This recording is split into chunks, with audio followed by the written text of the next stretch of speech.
Well, hello there, wonderful young people. Let's use this, oh man, getting ever shorter Dixon Ticonderoga number 2 to work on this problem right here. Number 9, this is a Cambridge IGCSE paper 4. This is the tough one, the monster.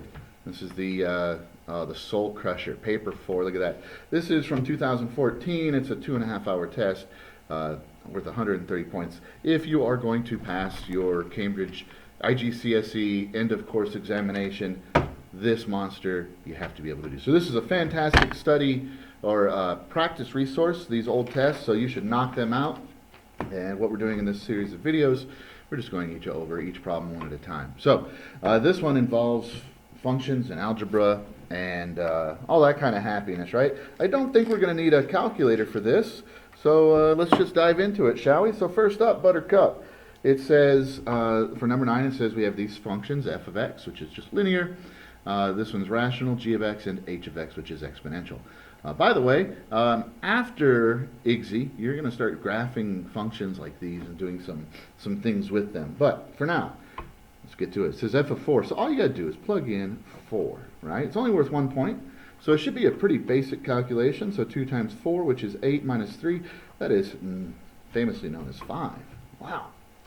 f of h of negative 1. So what this means, it means to take negative 1 and plug it into h, and then take that and plug it into f, right?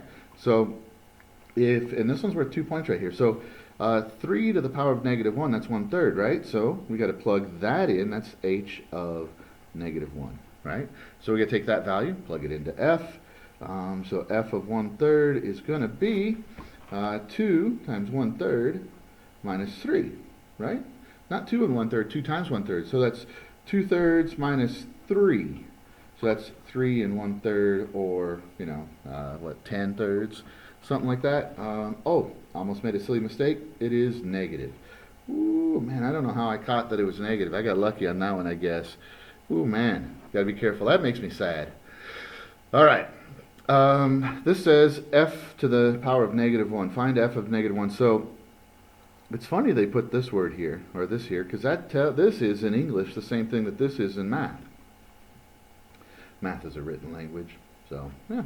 So f of x equals, so check this out. Here's what we got. We got f of x, same as y, 2x minus 3. So inverse. What inverse does is it swaps the input and the output.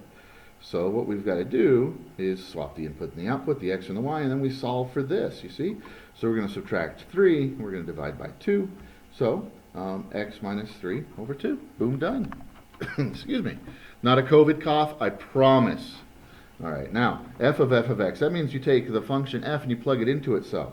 So it's going to be 2x minus 3 minus 3. You see? So because it's this right here, right? So f of x, it says take f of x and plug it in right there, which is what we did, you see? All right, so that's going to be 4x minus 6 minus 3. That is 4x minus 9. That's a 2-point problem. It's 2, 4, 6, 7 problems on that page. Next up, Buttercup. It says show that the equation f of x equals g of x simplifies to this. Now, man, typically this word right here is the most confusing word in the English language on a Cambridge math test. People always want to start with this. It's not. You do this right here. It's giving you the answer to this question. So it's actually giving you a way to check if you're right. So f of x equals g of x. So 2x minus 3 equals 1 over x plus 1 plus 2. So if you're a student that had the unfortunate experience of being taught to solve something like this with cross multiplication, I am very sorry to say you're in deep trouble, because it's not going to work here. Look, we got some ways we can make this easy. We got some ways we can make this difficult.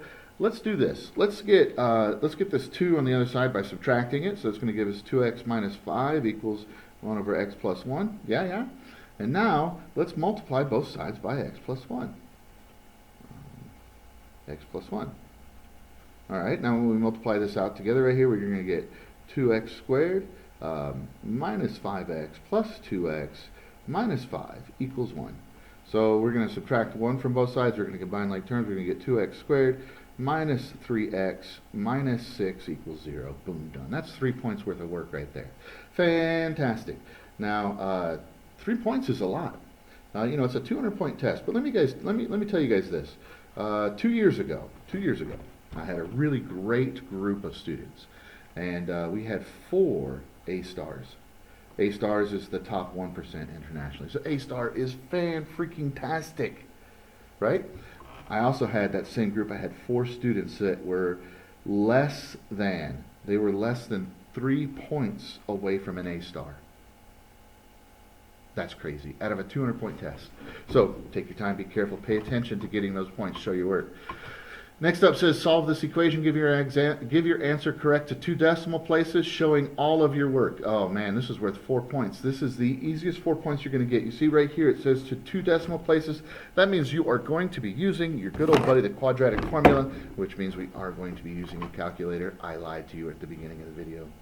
Shame, shame. I hope I'm not completely discredited. All right.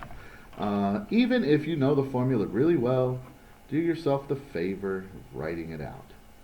You will just save yourself so many little mistakes. Okay, so now we're going to have 3 plus or minus the square root of 9 minus 4 times 2 times negative 6 divided by 4. Yeah? All right, so this is going to be positive right here, right? Because it's negative times positive, right? Yeah, so let's just do it, right? So that's going to be, let's do it right here. So check this out. Let's be careful with our calculator here, right? And let's not make any mistakes. So we're going to do it like this: 3 plus, and then you got the square root of 9 plus 8 times 6. Of course, we don't really need to do that, but and then divided by 4. That's 2.64.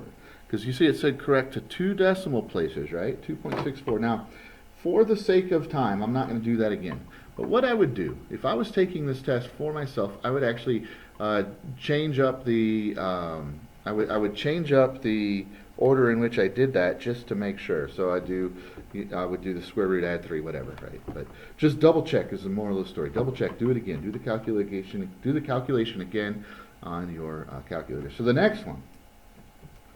3 minus the square root of, so 3 minus the square root of, it's 57, right? 57, because 48 plus 9, 57, and then you hit equals. If you don't hit equals, it's going to mess up your order of operations.